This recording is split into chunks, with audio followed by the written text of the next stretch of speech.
Oi, minhas gatas, como é que vocês estão?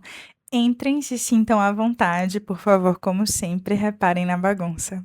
Hoje eu quero conversar com vocês sobre construção de propósito, mas não aquele propósito corrido, acelerado, romantizado e com certeza muito performático que as redes sociais tentam vender pra gente. Eu quero falar sobre propósito como construção de sentido para a vida, como algo que nasce dentro de você e cresce e se mantém vivo, porque para você é muito importante manter aquilo, mesmo e talvez principalmente quando a vida não colabora tanto, mas isso ainda se mantém como algo que você sente que não pode perder de vista, o propósito da sua vida, o sentido dela. Existe uma ideia muito difundida que o propósito parece um grande chamado, um movimento grandioso, um insight, uma clareza que vai atravessar um dia o seu peito e de repente vai te encher de sentido, vai fazer você transbordar e entender que era isso.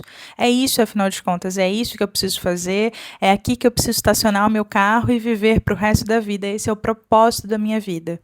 Sempre vendido como algo que já é pronto e que simplesmente encontra você no meio de um grande insight. Só que quando a gente olha para a psicologia de uma forma mais honesta e gentil, a gente percebe que a construção de um propósito, assim como a construção de muitas coisas na nossa vida, não é tão automática assim, mas com certeza vem aí de uma construção gradual e lenta. Para falar sobre a construção de propósito e sentido, é impossível não falar do Viktor Frankl. Foi um psicólogo austríaco, criador da logoterapia, que é uma abordagem psicológica, autor do livro Em Busca do Sentido, e ele foi sobrevivente de um campo de concentração nazista.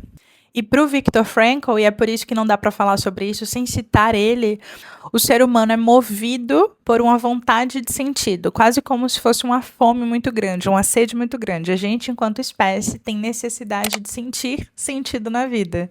E para o Viktor, a gente pode obter esse sentido através de muitas áreas, através do trabalho, de grandes amores e de bons vínculos relacionais, e também através da postura que a gente escolhe adotar diante de cenários que são muito difíceis, né? Você percebe que essa descrição tem muito menos a ver com a empolgação ou um pico de motivação, mas parece muito mais uma conexão muito íntima e sensível que você tem com você mesma e com aquilo que realmente importa para você. O propósito, ele também é muito ligado com o nosso senso de identidade, com a construção da nossa identidade, ou seja, com quem a gente é no mundo. Naturalmente, os meus propósitos vão ser diferentes do seu, porque somos pessoas diferentes e a nossa identidade foi construída de formas diferentes, distintas.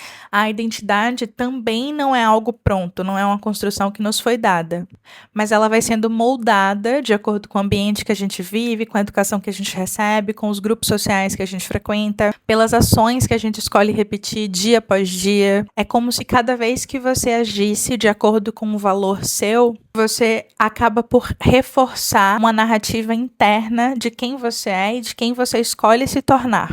E aí, com base nessa coerência, né, em que você faz aquilo que você escolhe fazer porque você encontra conexão com aquilo, você se sente alinhado com aquilo, como se a sua identidade fosse construindo ainda mais corpo e ela fosse ficando ainda mais coesa e coerente com quem você é. E aqui, quando a gente fala de propósito conectado com o nosso senso de identidade, é muito importante a gente falar como é que a gente, mulher, cabe nessa conversa. Muitas mulheres são ensinadas a colocar o seu propósito, o sentido da sua vida fora de si, no cuidado com os outros, e aí outros eu quero falar sobre muitas pessoas, sobre os próprios filhos, sobre os próprios pais, os próprios maridos e esposas, na manutenção desses relacionamentos, no próprio trabalho, na carreira, na validação que a gente recebe das pessoas com quem a gente se relaciona, no quanto produzem, no quanto sustentam, no quanto dão conta. Só que o propósito, ele também pode morar em territórios que são mais íntimos, e eu acho que talvez sejam experiências ainda mais íntimas e simbólicas, porque dizem respeito somente a você.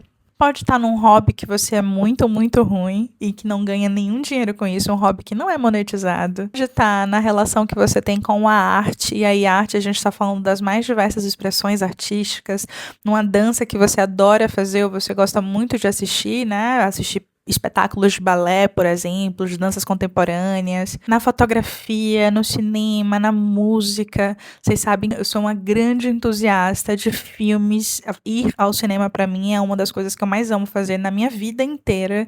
É um momento ali de, sei lá, no máximo 3 horas que eu fico me sentindo muito conectada comigo mesma e sentindo meu espírito feliz. Então a gente pode adquirir propósito quando a gente cultiva essas nossas grandes paixões na própria maternidade, mas sempre quando ela é vivida como uma escolha intencional. Existe razão, existe propósito, existe escolha deliberada para fazer aquilo. Acho que a maternidade pode sim oferecer esse sentido da vida, essa conexão com um propósito muito maior diante desses termos. Pode estar em aprender algo novo, seja o idioma, tocar um novo instrumento, utilizar uma ferramenta digital, aprender algo novo aos 40, aos 50, aos 60. E apesar de eu estar falando muito de sentido de vida e de propósito, não é como se eles fossem exatamente sinônimos, mas com certeza são irmãos aí, não é a mesma pessoa, mas são irmãos muito chegados e eles caminham juntos, fazem uma caminhada aí muito bacana na companhia um do outro. É como se uma mulher conseguisse encontrar sentido no vínculo que ela tem com os filhos que ela traz para o mundo, mas ela encontra propósito na forma que ela desempenha a maternidade dela. É um sentido que você retira da sua relação com a arte, mas o propósito vem do compromisso de semanal ou diário que você tem de praticar essa arte dentro da sua rotina, né? Por exemplo, para mim é um compromisso mensal, pelo menos, de ir ao cinema. Aqui mora o propósito. O sentido vem muito mais da conexão que eu tenho com aquilo que eu escolho assistir. Nem sei, eu gostaria de ir mais ao cinema, inclusive, mas nem sempre os filmes que estão ali para assistir me interessam, né? Mas sempre que tem, eu adoro assistir. Vocês sabem disso, às vezes eu gosto de assistir o mesmo filme no cinema mais de uma vez, porque é uma coisa que realmente alimenta o meu espírito, faz muito sentido para mim. Outro papo que eu bato com vocês sempre, eu sempre falo sobre isso e vou continuar falando muitas e muitas vezes, porque para mim é a coisa mais importante que, na minha posição, eu posso compartilhar com as mulheres que me escutam, né? Mas a gente pode encontrar sentido na liberdade de ser quem a gente é, escolher o que a gente quer fazer, mas o propósito ele vem na construção de uma independência financeira, né? Você consegue se sustentar, você consegue se bancar. Com o seu dinheiro, você consegue simplesmente ir embora. Eu acho que é uma frase que para mim é muito importante, um tanto quanto política e revolucionária, é entender que só é livre, a gente só consegue usufruir da nossa liberdade se a gente consegue ir embora. Só é livre quem consegue ir embora. E para ir embora, a gente precisa de dinheiro. Então aqui pode morar o propósito, né? Um compromisso muito cuidadoso com a sua saúde financeira. Mas o sentido é usufruir da sua liberdade. E com certeza falar sobre isso desperta, né? Aquele questionamento, ou aquele questionamento desperta toda essa conversa, né? Qual é o meu propósito de vida? Eu acho essa pergunta muito pretensiosa, ela é muito ousada, e para mim faz mais sentido e até um pouco mais gentil a gente transformar essa pergunta em uma outra pergunta, um pouco mais longa, mas que talvez seja até um pouco menos assustadora.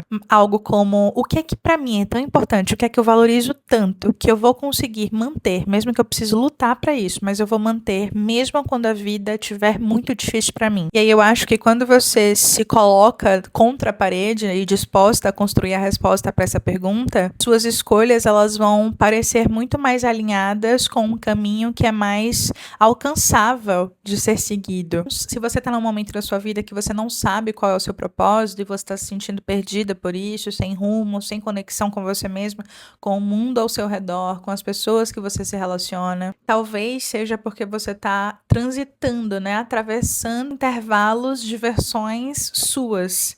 Talvez você esteja se despedindo de quem você é e construindo aí o encontro com a sua nova versão. É óbvio, como a gente está indo ao encontro do novo, e naturalmente o novo significa, nesse caso, o desconhecido, isso é assustador porque a gente teme muito o desconhecido, não é algo que é natural pra gente. A gente não sabe o que tem lá, então o caminho mais comum que o nosso cérebro encontra é temer, uma forma sempre muito protetora e cuidadosa, mas acontece. E aí, gente, eu acho que cabe abrir um pequeno parênteses aqui para a gente falar sobre saúde mental. Utilizar aqui minha carteirinha de psicóloga, trazer o meu CRP para falar um pouco mais sobre isso. Porque muitas pessoas que têm transtornos mentais como a depressão, por exemplo, talvez elas se sintam assim. perdidas de si mesma a longos períodos de tempos, né? Muito deprimidas. Essa sensação de não ter um propósito faz com que você se sinta vagando pela vida. Você realmente não vê mais sentido em fazer nada, nem mesmo as coisas que você gostava. Quando a gente analisa dentro de um cenário psicoterapêutico, o que é um transtorno mental, né? Essa pessoa, ela tá triste há algum tempo ou ela tá depressiva? A gente sempre analisa 3 pilares para chegar nessa resposta e oferecer um diagnóstico clínico para o nosso paciente ou a nossa paciente, que são a intensidade desses sintomas, a frequência que eles aparecem na vida dessa pessoa e, por último, mais longe de ser menos importante, o nível de prejuízo que esse sujeito está enfrentando nas suas tarefas diárias por conta desses sintomas. Então, se você percebe que falta sentido na sua vida de um jeito que te traz angústia, tristeza, rodando em círculos, né, numa maré que é muito para baixo mesmo, uma maré muito deprimida, ou pensar sobre isso faz com que você perceba que o seu humor está muito rebaixado, talvez esse episódio já não seja suficiente para você, porque o importante agora seja você procurar um atendimento com uma psicóloga, talvez de repente, inclusive, marcar uma consulta com um psiquiatra, porque a gente trata a depressão e a depressão traz muito isso como uma grande característica. Tecnicamente, a gente pode chamar de anedonia, por exemplo, né? Que é uma perda parcial ou absoluta no prazer de viver a sua vida, de fazer as suas coisas. Quando a gente fala de alguém depressivo, a gente geralmente faz esse recorte, né? Nossa, mas usar o meu exemplo. Catarine amava ir ao cinema. Hoje em dia, nem isso mais ela consegue fazer. Parece que ela perdeu o rumo da coisa. Talvez seja de depressão que a gente está falando. Então, se fizer sentido para você, essa perspectiva um pouco mais diagnóstica, né, avaliativa, fica aí a minha indicação. Acho que você merece uma consulta com um profissional para que ela possa ajudar você. Mas, se você quiser construir propósito, sentido para sua vida, eu vou sugerir que você siga esses 3 passos e aí eu acho que talvez dê bom no final das contas. A primeira coisa que você vai fazer é observar despretensiosamente o que é que chama a sua atenção, com o que é que você se conecta, o que é que você gosta e faz porque você gosta, só por isso. Não porque você quer impressionar alguém ou porque você quer que essa outra pessoa, essas outras pessoas se impressionem e validem o seu esforço ou o seu nível de conexão com essa outra coisa aqui. Mas aquilo que genuinamente prende você, que faz você ficar longe do seu celular, por exemplo. O celular se torna irrisório, porque aquela outra coisa te pega muito mais. Um assunto que você fala por horas, um tema que faz os seus olhinhos brilharem quando você conversa ou quando outra pessoa puxa esse assunto com você, o carinho, né, o cuidado com seus filhos, o exercício da maternidade em si, uma expressão artística que sempre te emociona, tarefa que sempre te dá muito prazer e faz com que você se sinta engajada quando você está ali concentrado, você sente que seu corpo inteiro está ali. Pode ser uma prática esportiva, pode ser um serviço comunitário na sua cidade, no seu bairro, um contato inclusive com a natureza, com a religião. Investe naquilo, vive aquilo com presença absoluta. Se você percebe que é tão bom que nem o celular compete, deixa o celular de canto, diminui as distrações e vive aquilo com plenitude. O segundo passo é você identificar quais são os valores que estão por trás disso, de qualquer uma dessas tarefas aqui que eu citei agorinha. Pertencimento, liberdade, encantamento, apaixonamento, cuidado, criação, autonomia, senso de justiça, conhecimento, autoconhecimento. O terceiro passo se conecta totalmente com o segundo, que se conecta totalmente com o primeiro. Mas você vai transformar esse valor, seja a sensação de pertencimento, a liberdade, cuidado, autonomia, você vai transformar um desses valores num compromisso a ser seguido, que você vai cumprir com você mesma. Você está marcando esse compromisso com você e você vai dar conta de construir semanalmente, diariamente, na frequência e na periodicidade que fizer sentido para você e para sua vida. Precisa, gente, ser nada muito grandioso. Pode ser dedicar 15 minutos de um dia que tem 24 horas. Você vai dedicar 15 minutos a escrever, você vai assistir um filme por dia, 1 hora por dia fazendo aquilo, você vai estudar o seu idioma, ou sua religião, ou, sei lá, estudar mais sobre a arte, né? Estudar música, por exemplo, 1h30 por dia, 1 horinha por dia, o que couber aí dentro da sua rotina, do seu dia a dia, porque a ideia é que você consiga manter isso.